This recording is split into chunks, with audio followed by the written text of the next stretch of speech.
With permission, Mr Speaker, I would like to make a statement about the future of our higher education sector and the changes that we will be making for students in the upcoming academic year 25-26. Before I go further, Mr Speaker, I want to make clear the approach this Labour government takes to our universities and, above all, to the students whose education is their central purpose. Because the Conservative government didn't just talk universities down, they talked down the aspirations of working class families across our country. They dismissed the ambition of our young people and undermined their opportunities. This government takes a different approach.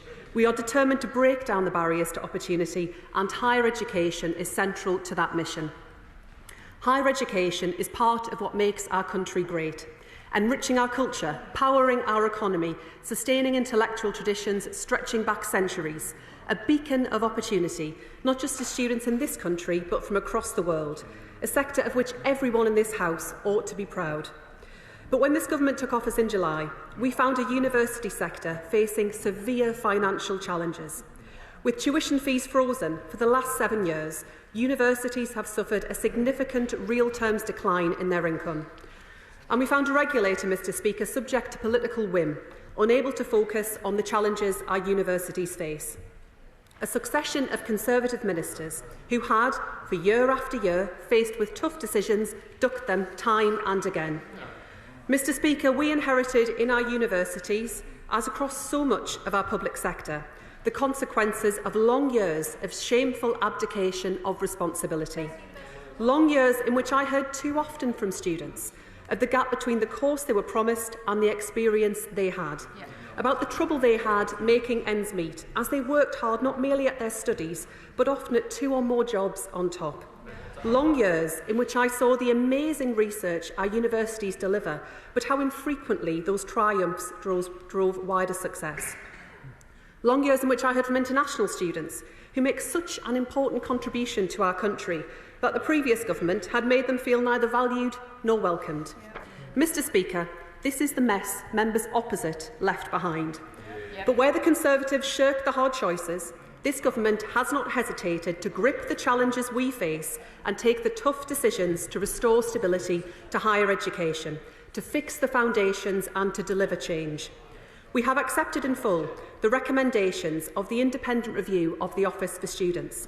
We have brought new leadership to the Office for Students and refocused their work to monitor universities' finances and hold leadership to account. And I thank Sir David Behan for his work, both leading the independent review and now as its interim chair. We have paused the commencement of the last government's freedom of speech legislation while we consider the impacts on universities, students and the regulator. Because whilst universities must be home to robust discussion and rigorous challenge, regulation must also be workable. Mr Speaker, I am here today to make 2 sets of announcements on higher education reform, addressing the challenges our students and universities face, gripping these issues as a responsible government. Firstly, Mr Speaker, we will fix the foundations. We will secure the future of higher education so that students can benefit from a world-class education for generations to come. That is why I am announcing today that, in line with the forecast set out in the budget last week, from April 2025, we will be increasing the maximum cap for tuition fees in line with inflation to £9,535, an increase of £285 per academic year. Now, I understand some students may worry about the impact this increase will have on their loan debt. So I want to reassure students already at university. When you start repaying your loan, you will not see higher monthly repayments as a result of these changes to fee and maintenance loans. That's because student loans are not like consumer loans. Monthly repayments depend on earnings, not simply the amount borrowed or interest rates. And at the end of any loan term, any outstanding loan balance, including interest built up, will be written off. Increasing the fee cap has not been an easy decision, but I want to be crystal clear that this will not cost graduates more each month as they start to repay their loans. Universities are responsible for managing their own finances and must act to remain sustainable. But members across the House will agree that it is no use keeping tuition fees down for future students if the universities are not there for them to attend, nor if students can't afford to support themselves while they study. So I can also confirm today that we will boost support for students with living costs by increasing maximum maintenance loans in line with inflation, giving them an additional £414 a year in 25-26. And I'm confirming that from the start of the 25-26 academic year, a lower fee limit of £5,760 will be introduced for foundation years in classroom-based subjects such as business, social science and humanities. This government recognises the importance of foundation years for promoting access to higher education, but they can be delivered more efficiently in classroom-based subjects at lower cost to students. Madam Deputy Speaker, the change this government is bringing must go further. So the second set of announcements I make today signal the start of deeper change for our students, for our universities and for our country. Today I want to set out the scale of our ambition to build a higher education system fit not just for the challenges of today, but of tomorrow too.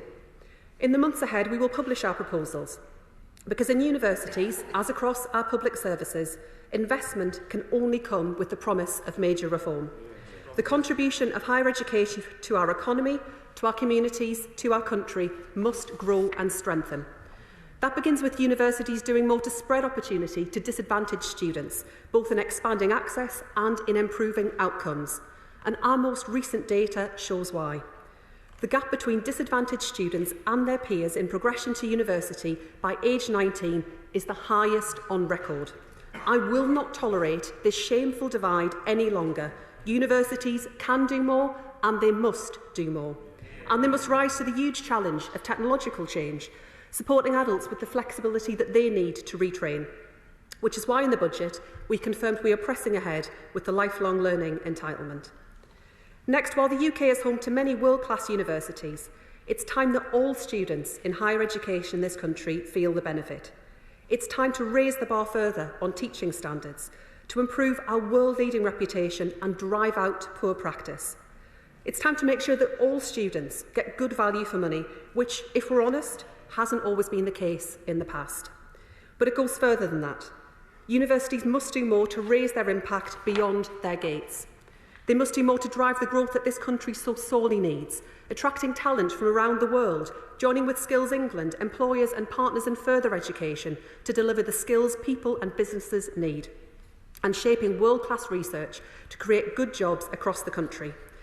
Members across the House will know how important universities can be for the areas that surround them too, not just for local economies, but for local communities too.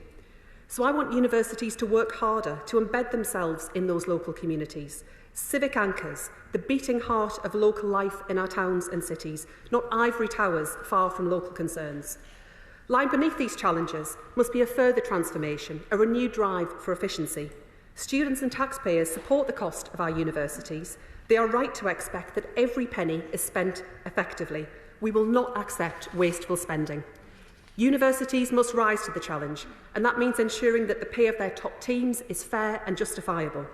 I'm determined that our world-class higher education sector does not merely survive in the years ahead, but thrives, supporting students in every corner of our country and at every stage of their lives. I'm determined that our universities become all I know that they can be. The scale of our ambition demands a new approach, one rooted in partnership. So I look forward to partnering with the sector, the Office for Students and UK Research and Innovation. And I will work closely with ministers across government, in particular the Secretary of State for Science, Innovation and Technology, to deliver a reformed and strengthened higher education system for our country.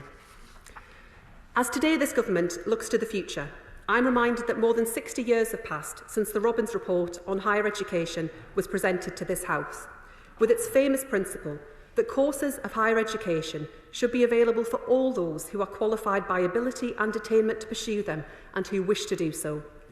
That principle drove the expansion of higher education over the decades that followed under successive governments of both parties. It is central to the thinking of this government today. That's why responsible governments must treat universities not as a political battleground, but as a public good. That's why on this side of the House, we want to see the continued success of our young people. That's why we are determined to ensure the sustainability and success of our higher education sector, not just in the years ahead, but for the decades to come. I commend this statement to the House.